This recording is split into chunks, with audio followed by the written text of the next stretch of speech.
You're 55 years old. The car in your driveway has 224,000 miles on it. The paint has faded near the hood. The passenger seat has a small tear you covered with a piece of cloth 7 years ago. The radio takes 30 seconds to connect every morning. You know to wait. Your net worth is $560,000. Your brother Marcus bought a new car every 4 years his entire adult life. Marcus is also 55. Marcus has $18,000 in savings and a lease payment due on Friday.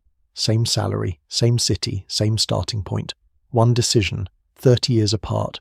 This is what happens when you never buy a new car your whole life. You're 25. A Saturday in March. A used car lot on the edge of town. The salesman's name is Dave. Dave wears a lanyard with too many badges on it. Dave calls you Chief. Dave shakes your hand like he's trying to win something. He walks you past the trucks, past the sunroofs and the leather and the cars that smell like someone else's confidence. He stops at a 2009 Toyota Corolla. Tan, 64,000 miles. A scratch on the rear bumper he calls a character mark. You sit inside. Plain wheel, firm seat, a hairline crack in the dashboard that nobody will ever fix. Nothing about this car will impress a single person you know. You pay $7,800 cash. You drive home with the windows down because the AC takes a minute to get cold. You will learn to wait for it. That night you sit at your kitchen table and do the math on the back of an envelope. $400 a month. Invested for 30 years. The number you write is large enough that you read it twice. You fold the envelope. You put it in a drawer. You forget about it. The next morning, a gas station. A man next to you fills a white Audi. He looks at the Corolla. He looks at you. He looks away without saying anything. You pump $17 of regular and drive to work. The car does what cars do.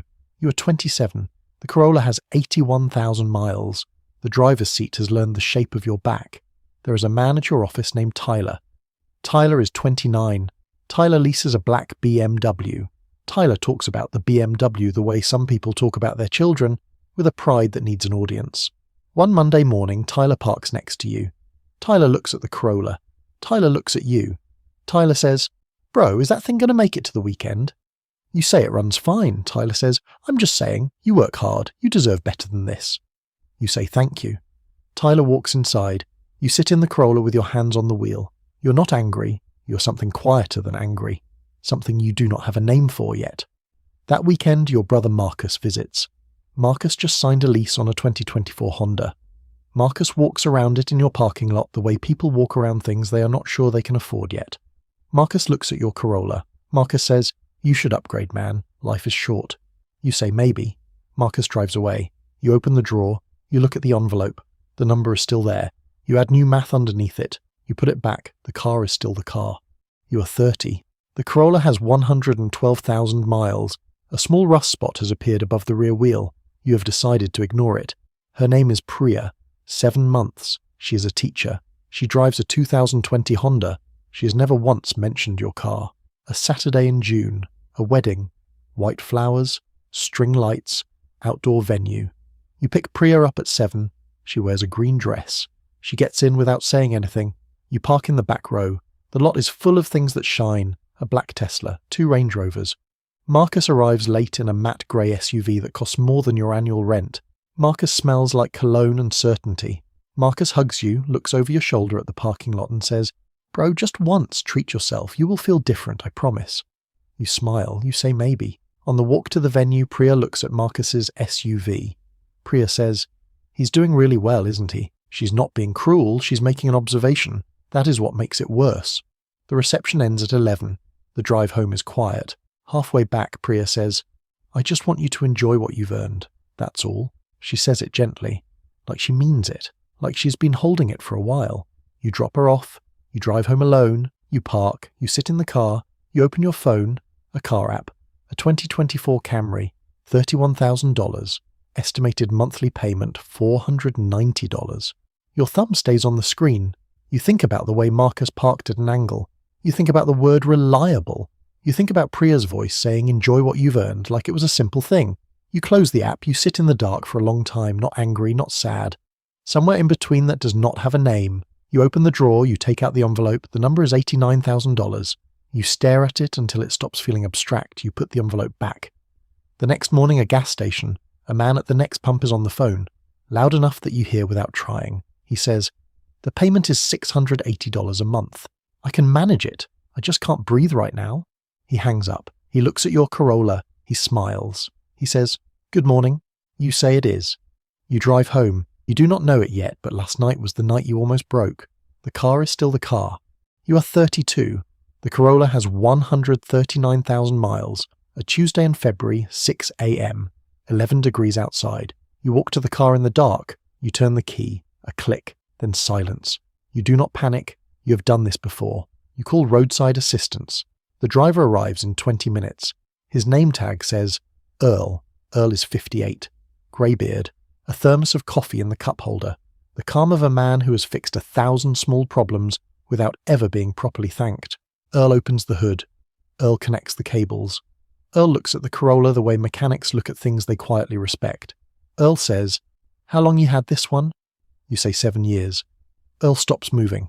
Earl says, 7 years. Same car. You say yes. Earl shakes his head.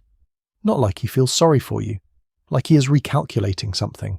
Earl says, "My father drove a Camry for 19 years. Bought it cash.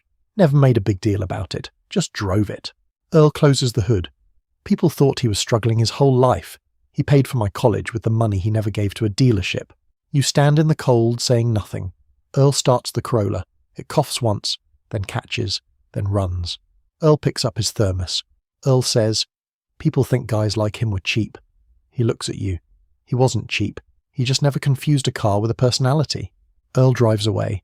You sit in the Corolla. The heater begins to work. You do not put it in gear for a full minute. Something has shifted. You cannot name it yet, but something moved. You drive to work. The sun is coming up. The rust spot is still above the rear wheel. The AC still takes a minute. The radio still connects slowly. The car is still the car. That night you open the drawer. You take out the envelope. You write a new number underneath the old ones. $218,000. You do not put the envelope back this time. You leave it on the counter. You are 55. It is an ordinary Thursday morning. You walk out to the driveway. You turn the key. The Corolla starts. You sit for a moment before putting it in gear. You think about Dave and the character mark on the bumper. You think about Tyler and his BMW and the word deserve. You think about Priya going quiet on the drive home. You think about Earl in the cold saying he never confused a car with a personality. You think about Marcus. Marcus is fine. Marcus will always find a way to be fine. Marcus just answers a different question than you do. Your net worth is $560,000.